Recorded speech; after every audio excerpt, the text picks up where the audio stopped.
Halo guys, Assalamualaikum warahmatullahi wabarakatuh. Welcome back to my YouTube channel. Kembali lagi ke channel aku, Riri Ciami.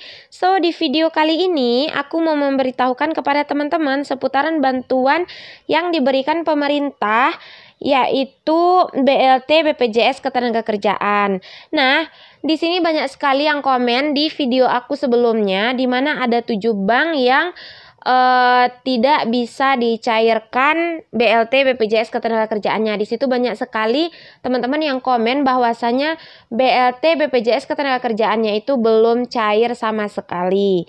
Nah, di sini aku akan menjelaskan, namun sebelum itu teman-teman jangan lupa untuk tekan tombol like, comment, and subscribe channel YouTube aku agar aku makin semangat bikin videonya. Terus teman-teman juga bisa tahu informasi terbaru seputaran informasi bantuan sosial, baik itu kartu prakerja, GPS Kemnaker, atau juga bantuan dari Telkomsel juga ada, terus BLT dan BSU.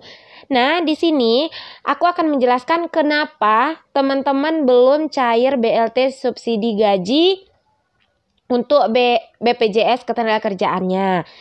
Nah, di sini pemerintah melalui Kementerian Ketenagakerjaan itu sudah mulai mentransfer. Kemarin pengumumannya yaitu pada minggu pertama di bulan November ini, yaitu tepatnya pada tanggal 6 November kemarin. Itu Ibu Ida Fauziah telah mengumumkan bahwasanya mereka itu akan segera mengirim dana bantuan BLT subsidi gaji untuk termin kedua ini. Namun sebelum itu ada beberapa proses yang akan diselesaikan oleh pihak mereka, yaitu bahwasanya data yang akan dikirim itu harus clear and clean, bahwa mereka baru akan meneruskan proses selanjutnya dan akan ditransfer ke pihak prakerja. Namun yang perlu teman-teman ketahui, pencairan BLT subsidi gaji ini tidak dilakukan secara serentak ya teman-teman. Itu berdasarkan wilayah, tidak dilakukan secara rata dalam satu waktu, tidak. Di sini karena proses pencairannya itu harus melakukan verifikasi atau harus melewati verifikasi dan validasi di BP Jam Sostek dan Kemnaker terlebih dahulu. Nah, nanti akan ada proses-proses lagi yang harus dilewati baru insentif BLT BPJS Ketenagakerjaan teman-teman itu baru bisa cair. Nah, selain itu, proses transfer ke rekening itu juga dilakukan melalui Bank Himbara ya teman-teman. Dana tersebut ditransfer ke rekening masing-masing penerima. Nah, apalagi rekening itu rekening milik swasta. Jadi itu akan prosesnya agak lebih lama karena harus dikirim melalui Bank Himbara terlebih dahulu, yaitu BRI, BNI, Mandiri, dan BTN. Jadi harus melalui rekening itu terlebih dahulu, baru bisa disalurkan ke rekening bank swasta. Kemudian pada pencairan subsidi gaji gelombang pertama, pencairannya itu dilakukan secara bertahap dalam beberapa minggu ke depan kepada jutaan pekerja. Nah, namun di termin kedua ini, Ibu Ida juga sudah menjelaskan bahwasanya penyaluran subsidi gaji termin kedua ini berbeda ya teman-teman dari subsidi gaji termin pertama bulan kemarin. Karena pada pasalnya termin kedua ini, Kementerian Ketenagakerjaan itu mendapat rekomendasi dari Komisi Pemberantasan Korupsi atau KPK agar bisa dilakukan evaluasi data oleh Dirjen Pajak Kemnaker terlebih dahulu gitu. Jadi ada proses lagi yang akan dilakukan oleh pihak mereka, yaitu melalui rekomendasi dan dari Komisi Pemberantasan Korupsi. Nah, harus ada dulu rekomendasi dari KPK, baru harus memadankan data penerima program ini dengan wajib pajak. Karena di peraturan menteri itu mereka yang dilaporkan upahnya itu yang di bawah gaji di bawah 5 juta. Nah, kalau ada upahnya itu yang di atas dan wajib pajak, berarti mereka itu tidak berhak untuk menerima BLT BPJS Ketenagakerjaan ini.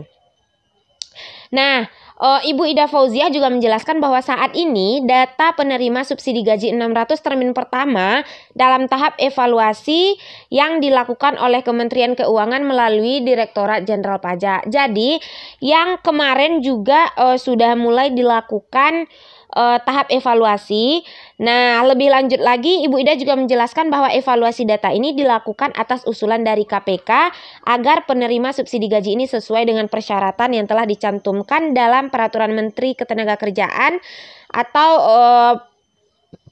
Permenaker nomor 14 tahun 2020. Kemudian ada pertanyaan, bagaimana sih dengan pencairan tahap kedua ini?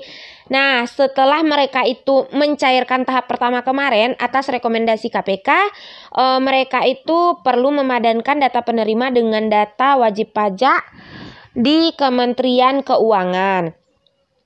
Sekarang dalam proses pemadanan data, dan untuk memastikan bahwa penerima program subsidi upah itu sesuai dengan peraturan Menteri Ketenagakerjaan harus gaji di bawah 5 juta.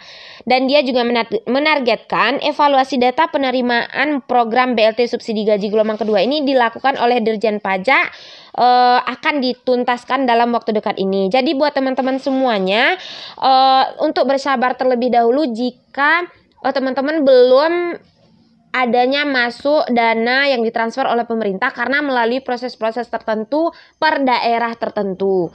Jadi di sini tidak sekali merata ya teman-teman, tahap demi tahap. Namun teman-teman silahkan pantau saja rekening teman-teman masing-masing, terutama yang rekening Himbara ya teman-teman.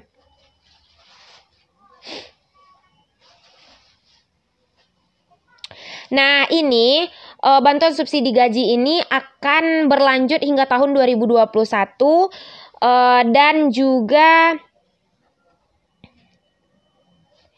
saat ini pemerintah itu masih menghitung kemampuan kas negara, apakah mampu atau tidak untuk melanjutkan bantuan subsidi gaji ini untuk di tahun 2021 nantinya. Buat teman-teman semuanya, semoga ini bermanfaat karena proses ini berdasarkan aturan dari pihak Dirjen Pajak juga, kemudian KPK juga, kemudian Menteri Ketenagakerjaan, semua berpadu sehingga diambillah titik tengah di mana ada tahap-tahapan yang harus dilewati per daerah terlebih dahulu baru bisa dicairkan ke pihak peserta BPJS Ketenagakerjaan. Oke, buat teman-teman semuanya, semoga membantu. Tunggu aja dulu karena uangnya pasti akan cair bagi teman-teman yang menerima upah di bawah 5 juta. Dan bagi teman-teman yang di atas 5 juta, maka itu sudah tidak akan dapat lagi untuk termin kedua ini. Oke, buat teman-teman semuanya, thank you for watching. Dan aku ucapkan terima kasih juga bagi yang udah subscribe, like, and komennya. Assalamualaikum warahmatullahi wabarakatuh.